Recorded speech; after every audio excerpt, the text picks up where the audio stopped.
Welcome back to our conversation with Senator Elizabeth Warren. So, Senator, you're all gung-ho about a third term. I am. You'll be on the ballot with that next fall. So will the presidency. You've also made it clear in the past you support Joe Biden. I do. And it'll be good, you think, a good productive 6 years or at least several years if he returns. What happens if Trump returns? What happens to you and your agenda? Look, that's not going to happen. Joe Biden... How can you be so sure? I'll tell you why I feel pretty confident about this, and here's why. I think of just the contrast between the two. Just look at that contrast. So two major things happened in the 4 years that Donald Trump was president. One is he got through the Supreme Court justices that overturned Roe versus Wade and has set them on the path of trying to ban abortions all across this country. And two, biggest tax cut in the history of the world that mostly went to millionaires and billionaires, $2 trillion. And then do the comparison with Joe Biden. Joe Biden and the Democrats fight for a woman's right to make her own decisions about her health care, and will make that very much an issue. It will be on the ballot in 2024. And Joe Biden is in the trenches fighting for working families. Instead of tax cuts for billionaires, what is he out there doing? He's the one who's gotten $35 insulin. He's the one who's cut the cost. We've got Medicare negotiation on prescription drugs for 10 drugs now. He is the one who tries to cancel student loan debt and has done it for 3.5 million people. He is in that fight on junk fees, getting rid of every one of those annoying fees that drag families back, and you think you've made it to the end of the month, and then you're hit with another $150 somewhere on some crazy fee.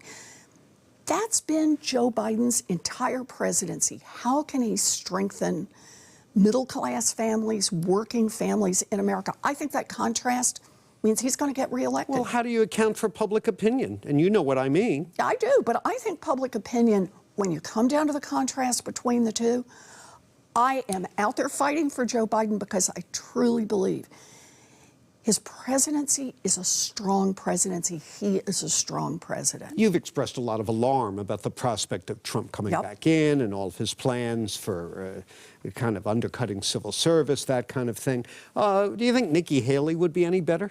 Not much. I mean, keep in mind, look, she's not Trump, but the only reason she seems moderate is because she's standing next to Trump. Nikki Haley has already signed up for the main Republican agenda. She talks about how she wants to undercut government. She talks about how she wants to undercut independence of government. She talks about how she wants to shut down abortion. So Nikki Haley doing Trump light does not make this work any better. What we need is a president, and frankly, what we need is a political party that's going to be out there fighting for working people. We need somebody like Joe Biden who walks the line during a strike, who joins the union and says, as between management and the union, I stand with the union. Well, of course, if Haley were to become the nominee and win, she'd be our first female president. There have been a lot of unprecedented achievements by women in Massachusetts politics over the last decade or so in recent years. And that's been in place long enough, I think, to make an assessment. What do you make of the way women in Massachusetts politics, yourself, Governor Healy, Mayor Wu, and so forth, are treated by the political establishment?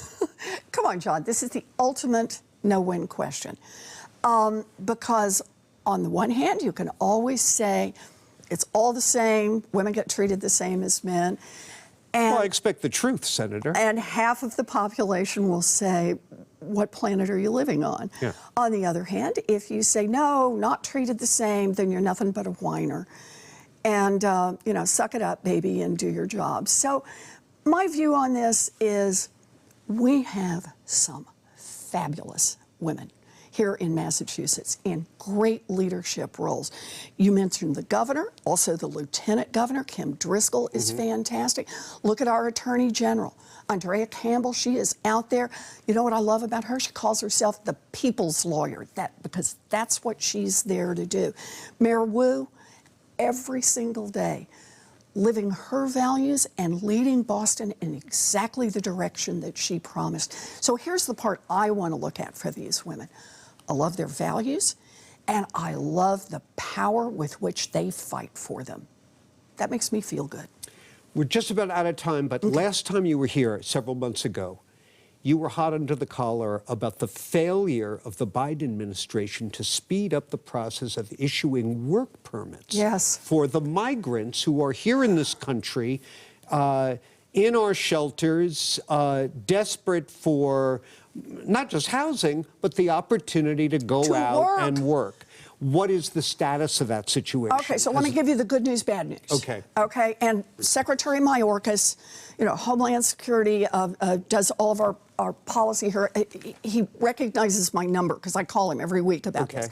I want those work permits. The good news is they have compressed the time for approval of work permits. So they've speeded them up some. The bad news is it's only some. So it still takes months when it ought to take days.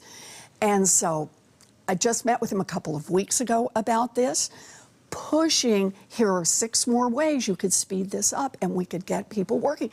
Because this is the frustration, that we have people who want to work and we have employers who want to hire them. And instead, taxpayers have to support these folks. Because here in Massachusetts, that's exactly right. Here in Massachusetts, we believe in trying to have humane policies. I support that. But we could fix a lot of this by letting people get to work who want to work. And you know what? Would also help them get out of those shelters. They'll get out into their own apartments once they've got jobs. They'll get out into their own homes. They may double up, they may triple up, but they'll be able to live independently. And that's a win for everybody. Senator, thank you. Always good to see you. Likewise.